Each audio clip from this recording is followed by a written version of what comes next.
Fala aí, rapaziada, sejam bem-vindos a mais um Momento Nostálgico, momento onde nós relembramos carreiras, histórias de vidas de grandes craques do passado que fizeram épocas, marcaram histórias no Brasil e no mundo. Eduardo Gonçalves de Andrade, conhecido no mundo do futebol como Tostão, nasceu em 25 de janeiro de 1947 em Belo Horizonte, Minas Gerais. Reverenciado como um dos maiores jogadores da história do futebol brasileiro, destacou-se por sua inteligência tática, visão de jogo e precisão cirúrgica nos passes e finalizações. Embora não fosse fisicamente imponente, sua técnica e capacidade de raciocínio rápido o tornaram um dos pilares da seleção brasileira na conquista da Copa do Mundo de 1970. Antes de continuar a história desse craque, já vai deixando o seu like, seu comentário, se inscrevendo e compartilhando para todos que ainda não ouviram falar desse craque. Tostão iniciou sua carreira no futebol de salão do Cruzeiro em 1961. Um ano depois, em 1962, o América Mineiro, clube do coração dos seus pais, contratou o jogador por apenas um ano.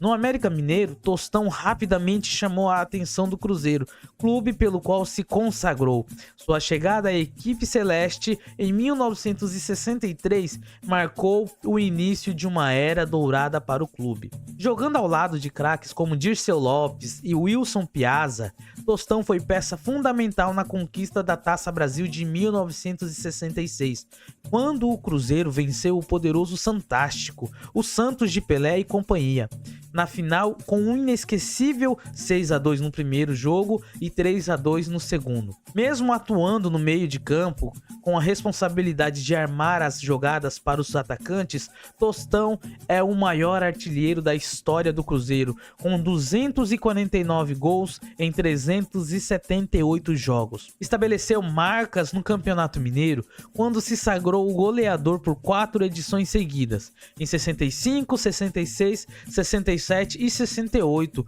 Foi ainda o artilheiro da última edição da Taça de Prata, hoje reconhecida como Campeonato Brasileiro em 1970. Sua versatilidade lhe permitiu atuar tanto como meia armador quanto como centroavante, sempre se destacando pela movimentação inteligente e precisão nas finalizações. Transferiu-se do Cruzeiro para o Vasco em abril de 1972, na maior transação envolvendo clubes brasileiros até aquela época, pelo valor de 3 milhões e 300 cruzeiros. Em fevereiro do ano seguinte, após um amistoso, aos 26 anos, Tostão anunciou o fim de sua carreira. Uma inflamação na retina operada levou o jogador novamente a Houston e ele foi aconselhado a parar de jogar sob o risco de ficar cego.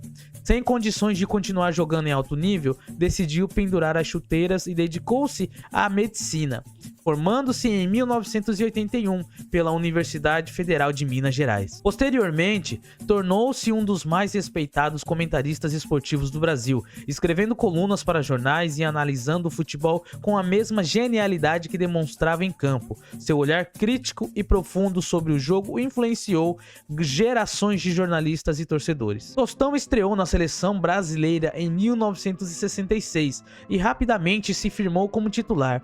Apesar da campanha frustrante na Copa do Mundo de 1966, o jogador se consolidou como um dos grandes talentos do futebol mundial. Consagrou-se em 1969, quando ao lado de Pelé levou o Brasil à classificação para a Copa do Mundo de 1970, com 10 gols e 4 passes para gol. Repetiu assim Zico em 78, Fenômeno em 2006 e Neymar em 2022, como artilheiro e líder de assistências do Brasil em uma eliminatória sul-americana. A imprensa o batizou de vice-rei, em referência a Pelé, conhecido como rei do futebol. Pela seleção brasileira, fez 65 jogos e 36 gols. Ainda com menos de 20 anos, disputou 8 jogos, sendo um deles não oficial e marcou 7 gols. Seu último jogo pela seleção foi na final da Taça Independência, quando o Brasil foi campeão sobre Portugal. Sua consagração veio na Copa de 70, no México. Mesmo após sofrer um deslocamento de retina no ano anterior, lesão que quase o tirou do torneio, Tostão se recuperou e desempenhou um papel essencial na conquista do tricampeonato. Jogando ao lado de Pelé, Jairzinho, Rivelino e Gerson, formou um dos ataques mais letais da história do futebol. Marcou 2 gols fundamentais contra o Peru nas quartas de final e contribuiu decisivamente para o funcionamento da engrenagem ofensiva da equipe comandada por Zagallo. Sua inteligência tática permitiu que Pelé brilhasse ainda mais, e sua capacidade de atuar como um falso 9 revolucionou o papel do atacante na época. Tostão não foi apenas um jogador extraordinário. Foi um pensador do futebol, um maestro que enxergava o jogo além das 4 linhas. Seu estilo refinado e sua inteligência tática ajudaram a moldar o conceito moderno do futebol, provando que a genialidade não se mede apenas pelo porte físico ou pelo drible exuberante, mas pela capacidade de transformar o esporte com simplicidade e precisão. Mesmo tendo se afastado dos gramados precocemente, seu nome permanece imortal entre os maiores da história do futebol mundial.